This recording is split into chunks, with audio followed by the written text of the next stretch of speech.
Chauncey Billups, but it's more than just Chauncey Billups. I heard Damon Jones, Terry Rozier, everybody is caught up. But here's the thing, it's more than just getting caught up with gambling. The FBI, Cash Patel, came online and he announced that it's bigger than that. We gonna get to it, y'all. All right, we've got some breaking news for you. Miami Heat point guard Terry Rozier and Portland Trail Blazers head coach Chauncey Billups have been arrested in connection to an FBI sports gambling investigation. Next hour, we're expecting FBI Director Cash Patel to appear with the U.S. Attorney for the Eastern District of New York at a press conference announcing indictments surrounding those allegations. All right, CNN's Kara Scannell is joining us now with the latest. What are you learning about this? This just came in just a few minutes ago. Yeah, these arrests just happened. And of course, the Miami Heat guard, Terry Rozier, and Chauncey Billups, the head coach of the Portland Trail Blazers, have been arrested. A third former NBA player is also charged. And what law enforcement officials tell us is that the third former NBA player is Damon Jones, y'all. All right.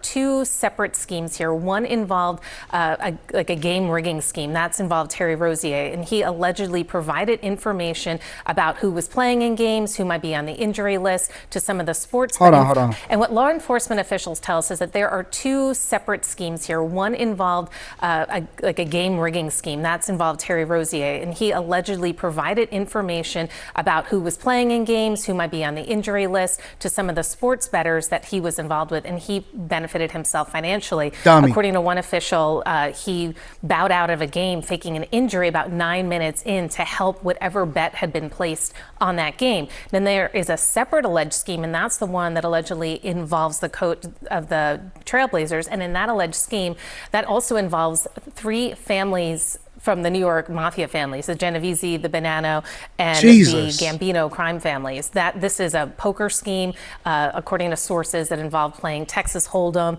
and that Billups was part of that scheme, attending these games. And according to one official, his attendance was there to be used as sort of a distraction to some of the other players who were playing, all part of a poker ring. So two separate sports betting schemes that they're announcing today. And we will, of course, learn much greater detail about what all of this entails next hour, when we do expect to see the U.S. Attorney for the Eastern District of New York, the NYPD police chief, as well as the FBI Director Cash Patel, kind of laying out the breadth of these two alleged schemes. And we'll find out how much money is actually involved in all of this. Yeah. Yo, these dudes is involved in mafia level schemes. First of all, if you are a professional athlete, I ain't even just gonna say an NBA player. If you're a professional athlete and you getting professional athlete money, because again, this is why I said when I was talking to Kwame, and again, this ain't got nothing to do with Gil in particular, but this is why I said, I don't believe these niggas. I don't believe them. Let me pull up Terry Rozier's contract.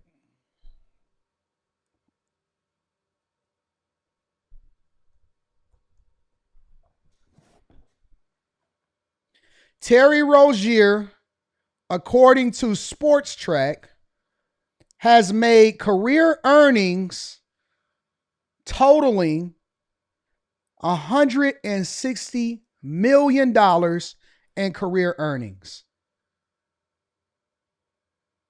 That can't be right. There's no way that you can tell me that this could be right. According to Sport Track, Terry Rozier has made $160 million in career earnings.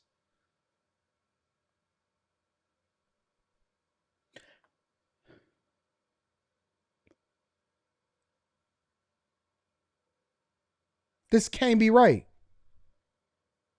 No way that he's made this type of money. 19 through 21. Currently, he's with the Miami Heat. 19 through 21, average salary, $18 million. 3 years, $56 million. 4 years, $8 million. And then his big contract was 3 years, 56. No effing way, bro. No way. No way. And he's still in the league today? That can't be right. That can't be right. You said it's right, J-Rock? Okay, so let's assume that it's right then. All right? Let's assume that it's right. Now, if this is right, 160 million in career earnings and he's still in the league today, why would you ever get involved in throwing games allegedly, because I did look at one of the games that they said that he bet the under. It was a heavy under bet on his behalf. And then that's the game that he had mysteriously got injured.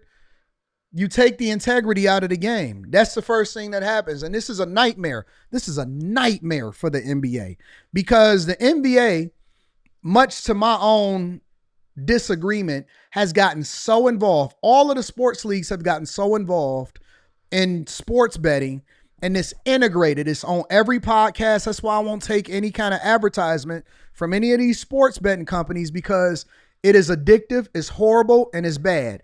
Even me, right? I like to bet occasionally during the NBA games. Nothing major, nothing that's life-shattering or anything like that compared to how much money that I make. But I won't promote it to other people because I see how it does to people. Man, listen, the NBA, the integrity of the game is more important than the game itself. Because if people are thinking that it's a possibility that you're throwing games, then that just removes the incentive to watch it or the incentive to participate in it. It's crazy, bro. Why would you get involved with gambling at that level, at that amount of money? I'm telling you, man, these people, they don't know money. They don't know how to handle money. They ain't got no money, and they fumble it all. Half of it go to Uncle Sam. The other half of it, another 10 to 20% of it probably go to lawyers and agents. And that's still a lot of money. And then the other half, another piece of it go to lifestyle. And now you out there throwing games allegedly? Whoa.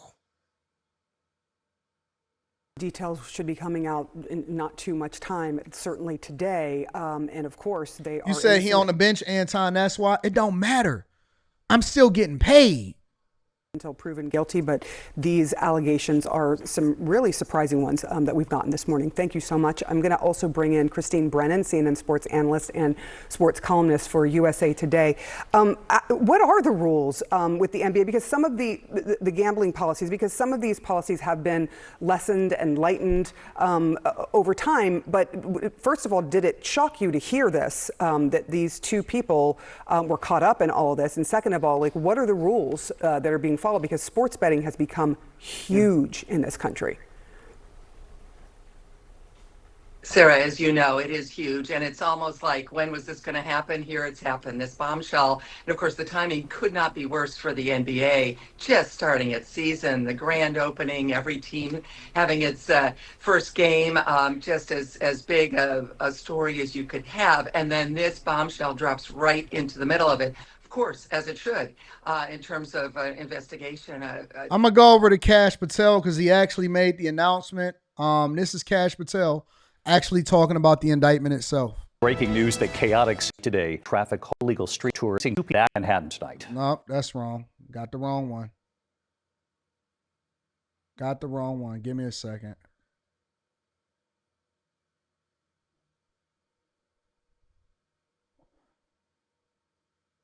I'm now going to turn the podium over to FBI Director Kash Patel. Thank you.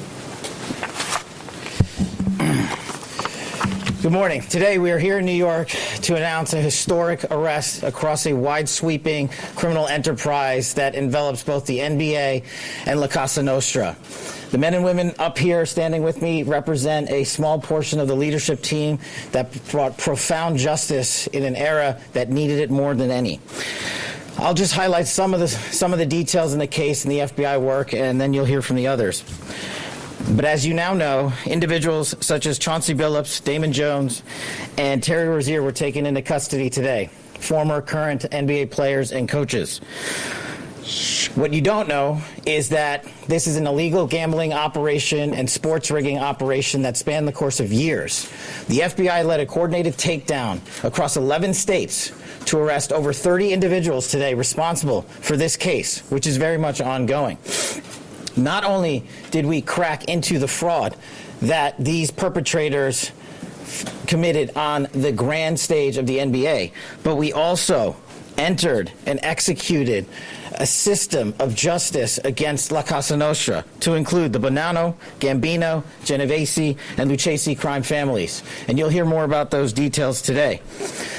The charges and the arrests that were taken down across this country range from wire fraud, money laundering, extortion, robbery, illegal gambling.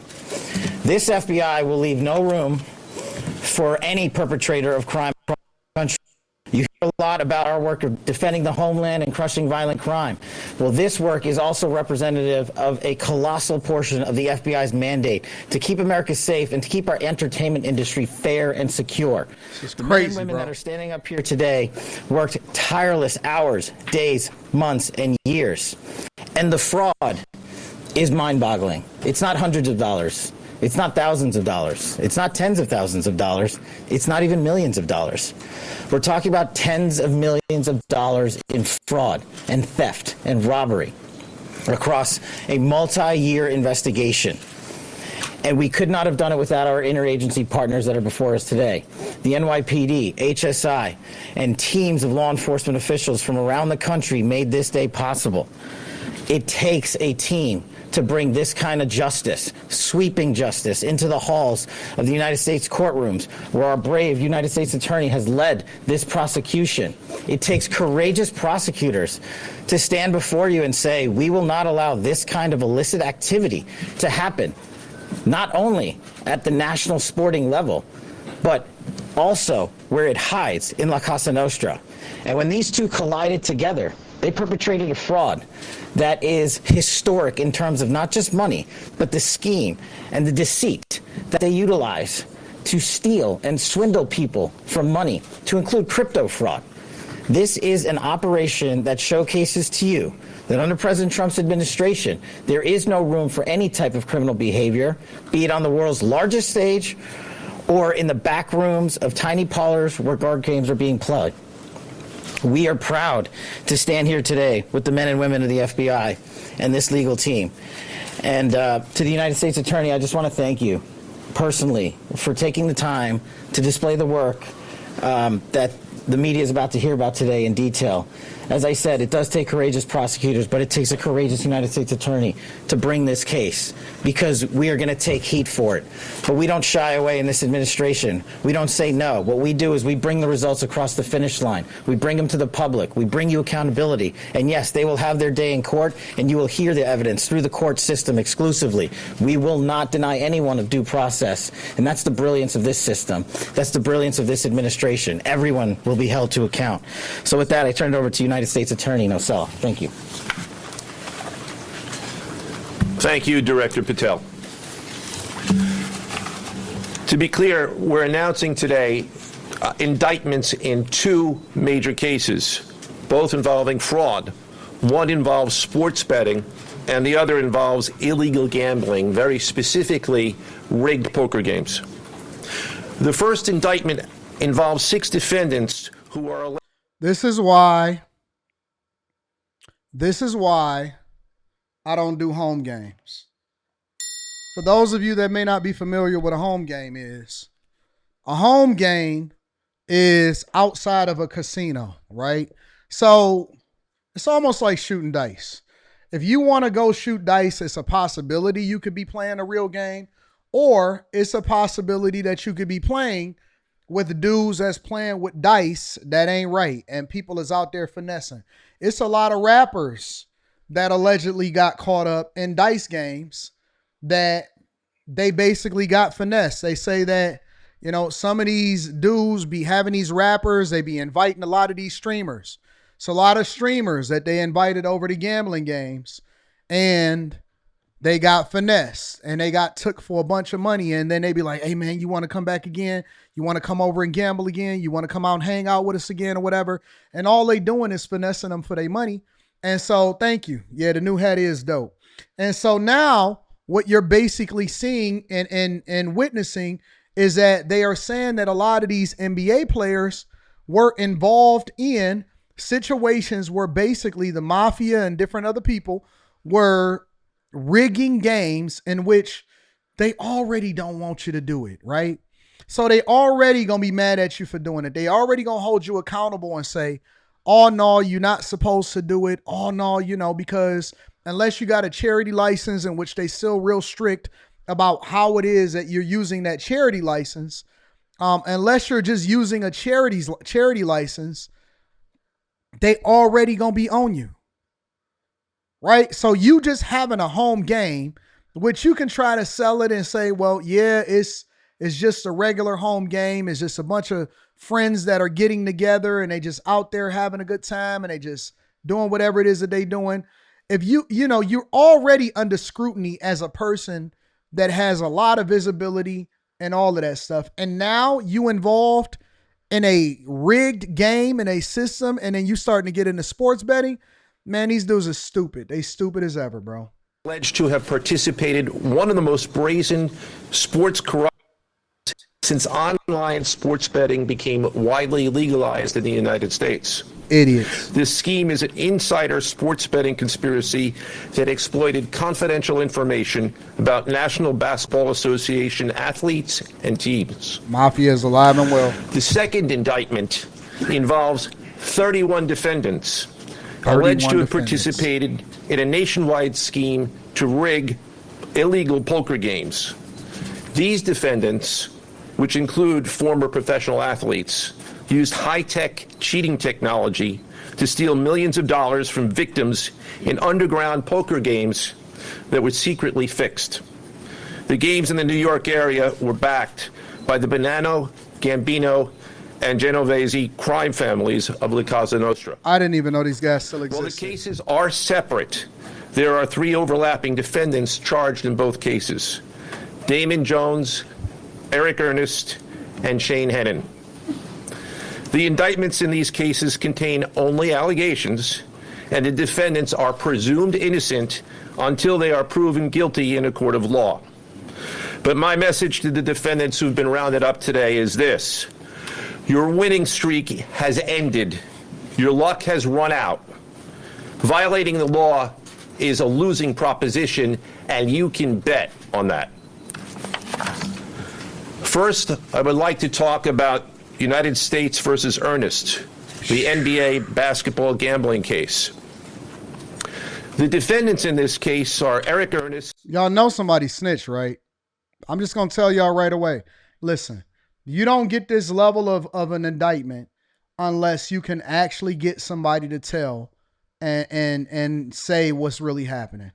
That's the only way that you get this level of indictment.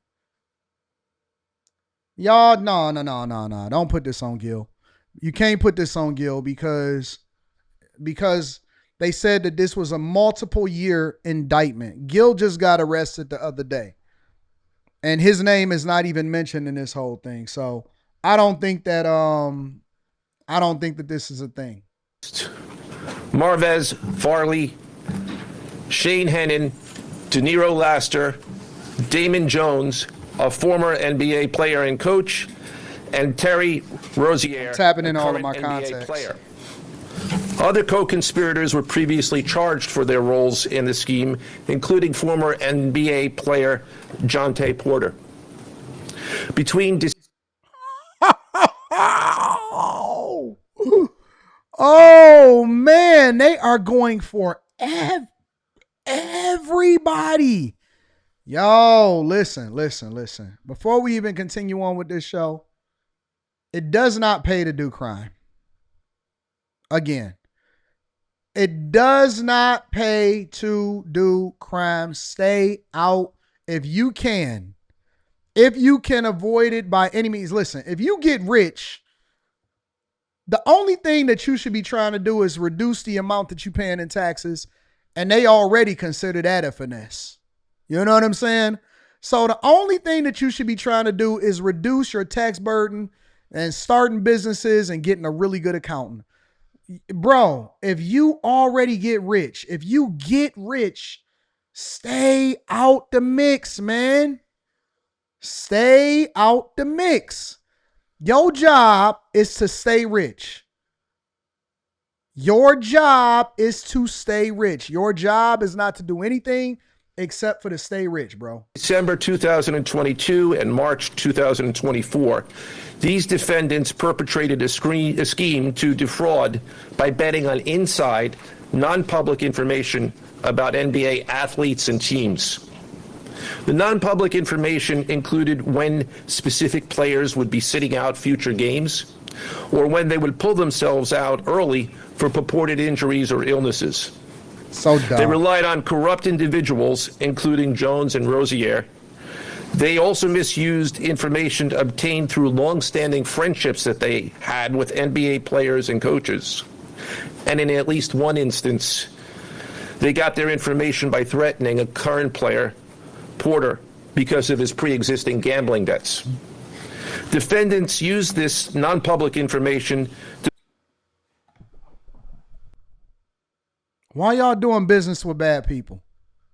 Why are you getting involved in gambling? Listen, y'all. When I'm telling y'all that it's a lot of these people, a lot of these NBA players are not just NBA players, all across the board, because I don't think it's over. I don't think it's over. A lot of these guys, the first thing that they do you know it's guys in the NBA that during the game, they can't wait to get back to the plane so they can get to the card game?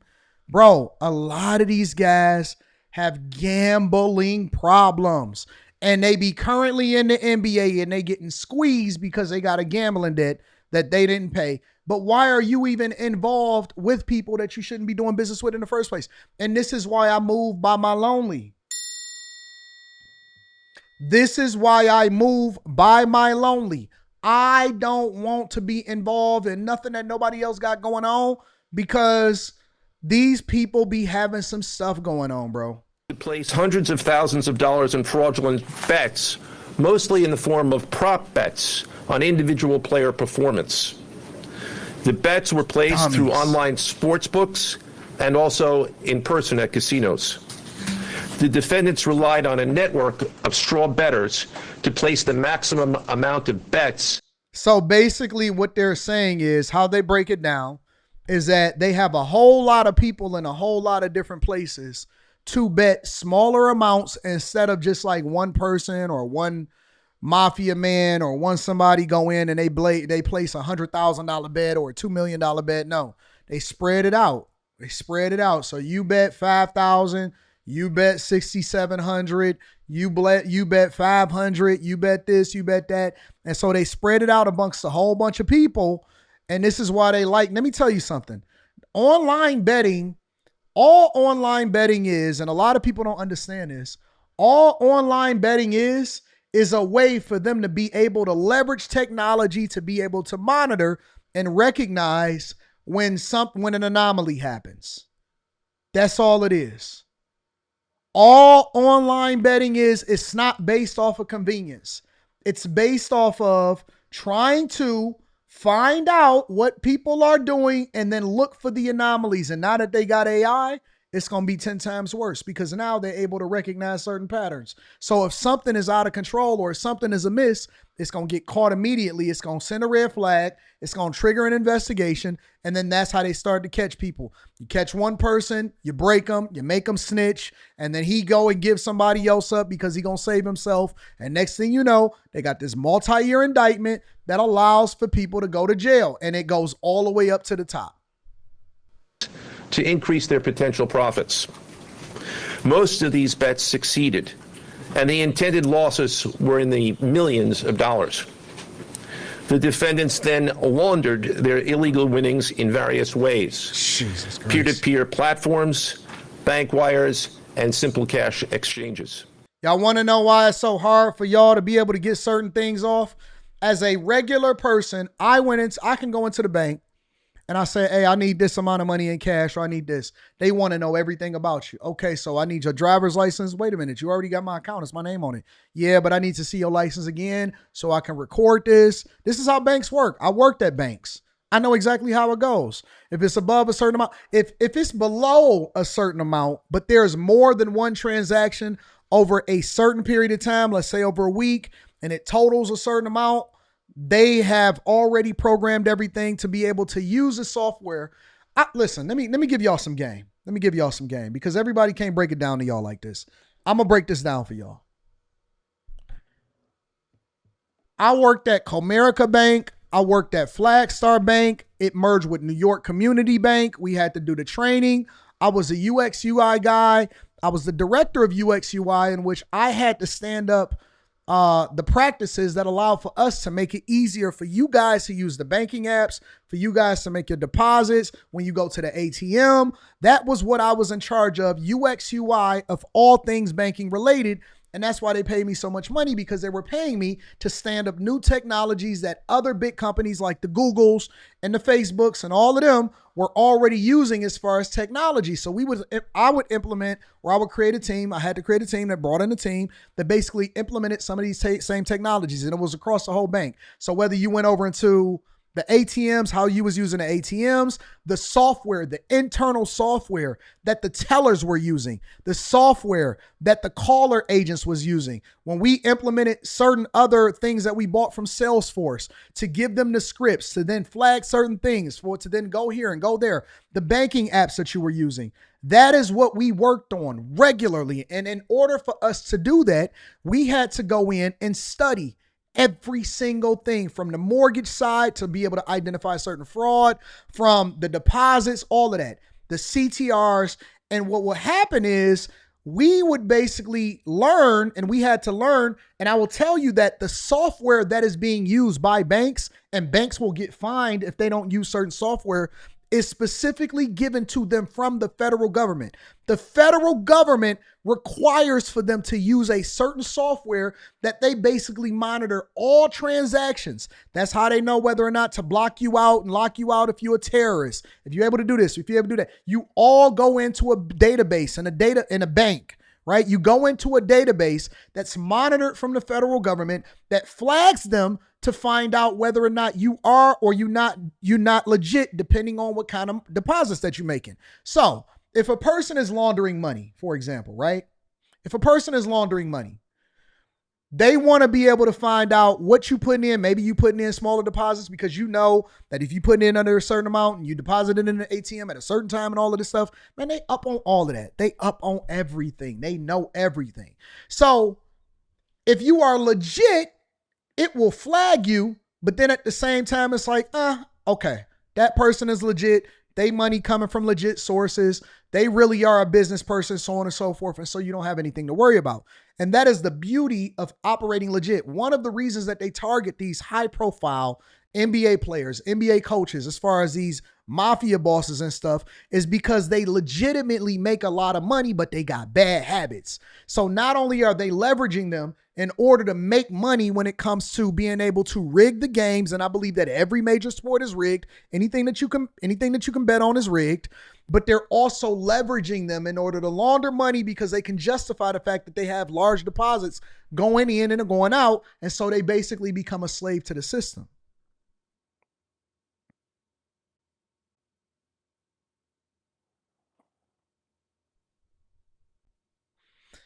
And I can't believe that these guys allow themselves to get caught up in this system. I can't believe that these guys allowed themselves to get caught up in the system. Good God. Good God. The indictment details specific examples where the defendants profited from illegal gambling and illegal betting on various NBA games, about the performance of players on, among other things, the Charlotte Hornets, the Portland Trail Blazers. Well, you said you can get flagged, but just give your ID, et cetera, and the flag is removed. No, you got to give your ID. If it's in a business account, you got to do more than your ID. You also have to tell what kind of business you are, what your position is in the business.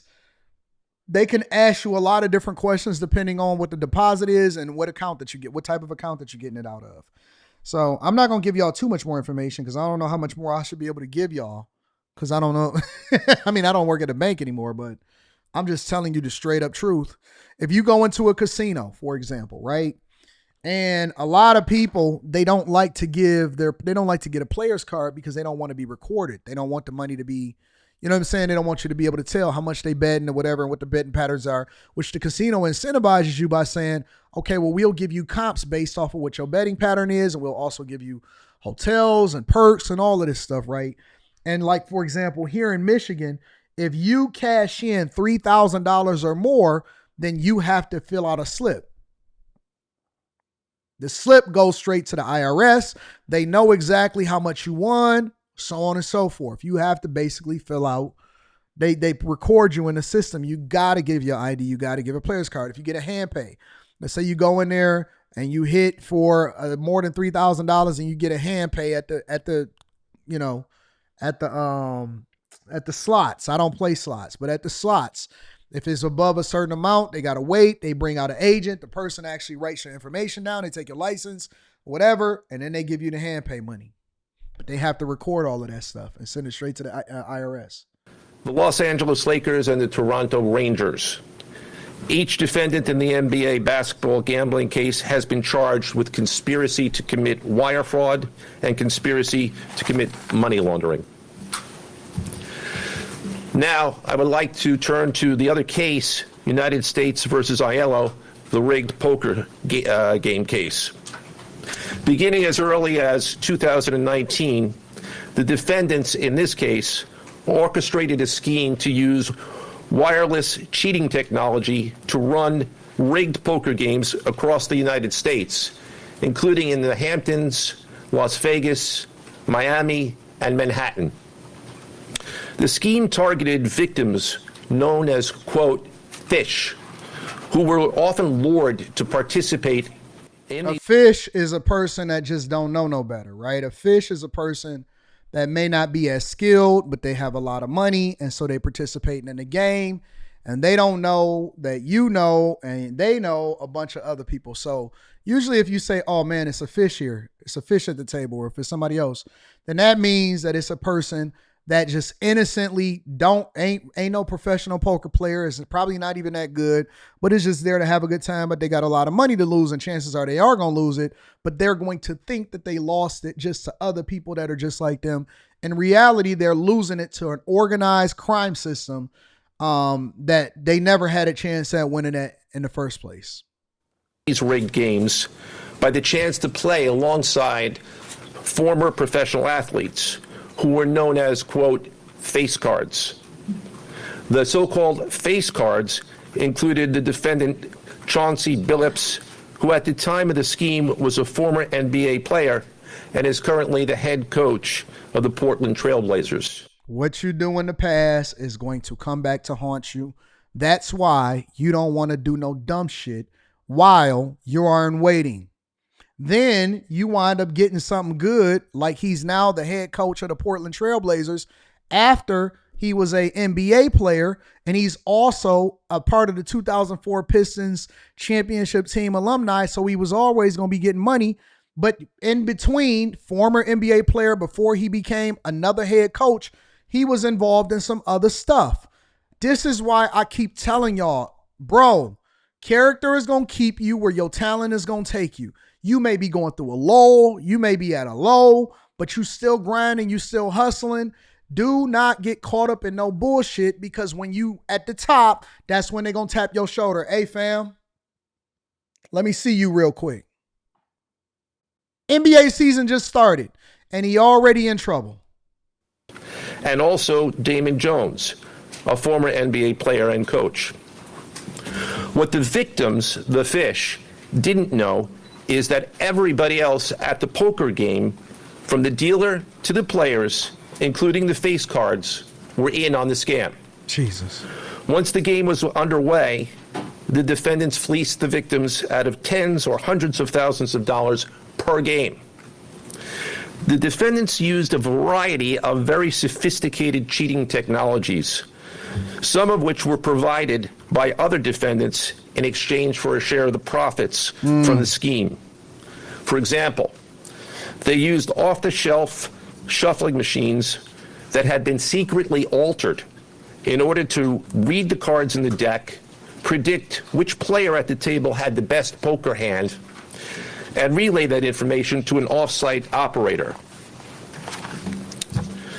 The off-site operator sent the information via cell phone back to a co-conspirator at the table, and that person at the table was known as the quarterback.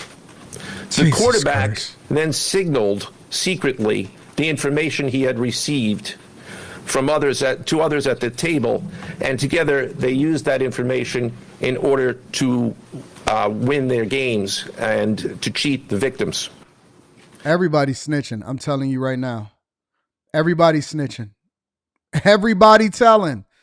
Don't nobody want to go to jail. Everybody gonna snitch, and they gonna go further up the ladder. It's going down, bro. This is going to be so bad. This is going to be so ugly for sports.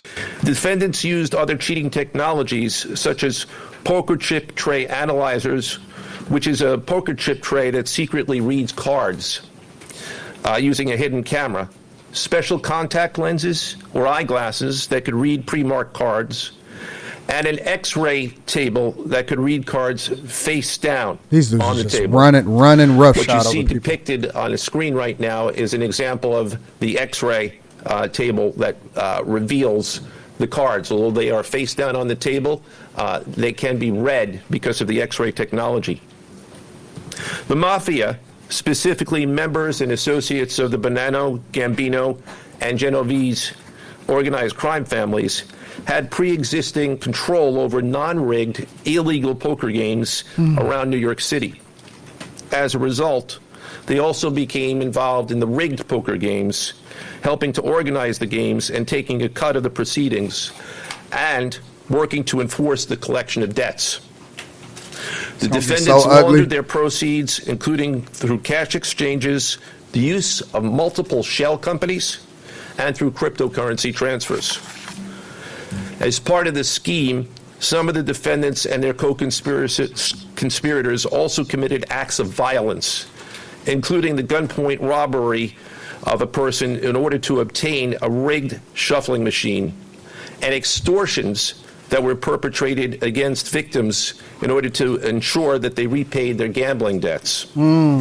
Defendants who participated in the rigged poker scheme are charged with wire fraud conspiracy. Other defendants have been charged with crimes including illegal gambling, money laundering, Hobbs Act robbery, and extortions. This case demonstrates our office's unrelenting commitment to fighting the scourge of organized crime in whatever form it takes. What we're announcing today is not just another.